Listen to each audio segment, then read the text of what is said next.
कार्यकर्त्यांनी त्यांची प्रामाणिकता त्यांची लॉयल्टी दाखवून आमच्याबरोबर राहिले आणि आज परळीमध्ये आम्ही राष्ट्रवादी बरोबर युती केली होती आणि बाकी ठिकाणी आम्ही लढलो. आता माझ्या मते गेवराई आमची डिक्लेअर झालेली आहे. आंबेजोगाईमध्ये आम्ही आघाडी केली होती ती डिक्लेअर झालेली आहे आणि बाकी ठिकाणी अगदी तस्सल चालू आहे.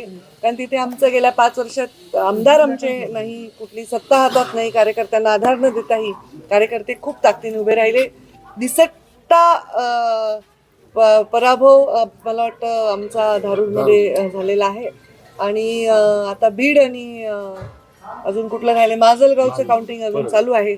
पण मला आनंद आहे की आम्ही जरी धारूरमध्ये थोडक्यात आमचा पराभव झाला तरी आम्ही अंबेजोगाई जी कधी मिळवली नाही ती मिळवलेली आहे.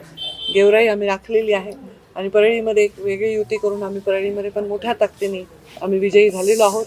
तर जनतेने आमच्यावर विश्वास ठेवला, प्रेम दाखवलं आणि एक सकारात्मक कौल दिला. त्याच्याबद्दल मी जनतेचे मतदारांचे मनापासून आभार. जय पराभव थोडक्यात झाला तरी पण आम्ही तिथे म्हणजे लोकल शक्ती असताना देखील आमच्याकडे आता समजा आता मी जिल्ह्याची पालकमंत्री जालन्याची आहे तर जिल्ह्यामध्ये असं कुठल्याही गोष्टीवर मी प्रभाव नव्हते टाकू शकत किंवा मी फंड देऊ शकत नव्हते. माझ्या कार्यकर्त्याला मी एक पत्र नाही देऊ शकले, 5 लाखाचा फंड नाही देऊ शकले गेल्या 10 वर्षामध्ये. तरी हे कार्यकर्ते एकजूट राहिले आणि त्यांनी विजय मिळवला.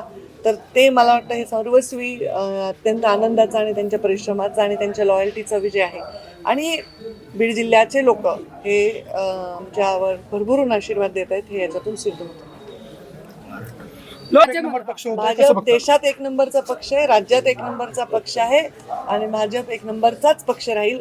भाजप 1 नंबरचा असल्यामुळे विकास 1 नंबर होईल आणि जनतेला चांगले भविष्यामध्ये दिवस देण्यासाठी आणि वर्तमान चांगला ठेवण्यासाठी भारतीय जनता पार्टीचं योगदान देशामध्ये राज्यामध्ये अगदी गावाखेड्यामध्ये आहे. विरोधकांनी टीका देखील केली. मी टीकेकडे पाहतच नाही. मी आपलं काम करते आणि जे आहे ते परिश्रमाने करते. विजय सुद्धा तेवढ्याच नम्रतेने स्वीकारते, पराभव सुद्धा तेवढ्याच म्हणजे धैर्याने स्वीकारते. असा माझा आतापर्यंतचा प्रवास राहिलेला. ऐनवेळी आपण बीड चांगलं झालं. मी तेच म्हणते की आम्ही जिथे 5-10 हजार मतं घेऊ शकत होतो आज तिथे आम्ही 8,500-9 हजारांनी लीडवर आहोत.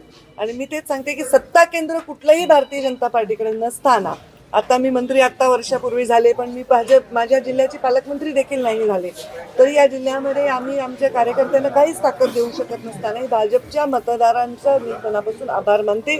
काही ठिकाणी कडक आमची चालली आहे फाईट. बघू आता काय निकाल.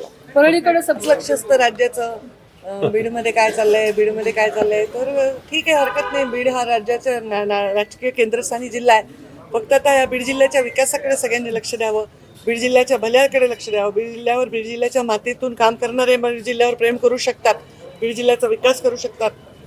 आणि प्रमुख नेतृत्व आता देशाची मोठी पार्टी भाजप आहे, त्यामध्ये प्रमुख कोर कमिटीमधली मी आहे आणि एक प्रमुख नेतृत्व म्हणून जिल्ह्याचा विकास करणं हे माझं दायित्व आहे आणि त्यासाठी मी पूर्णपणे विकासाला समर्पित काम करत राहीन. ताई, तुम्ही जिल्ह्यात आनंद वाटतो की ज्या पद्धतीने मतं आम्हाला मिळालेली आहेत. विजय थोडा एखाद्या ठिकाणी कमी जास्त झाला असेल पण जी मतं आम्हाला मिळाली त्याबद्दल मी खूप खूप सगळ्या मतदारांचे आभार मानतो.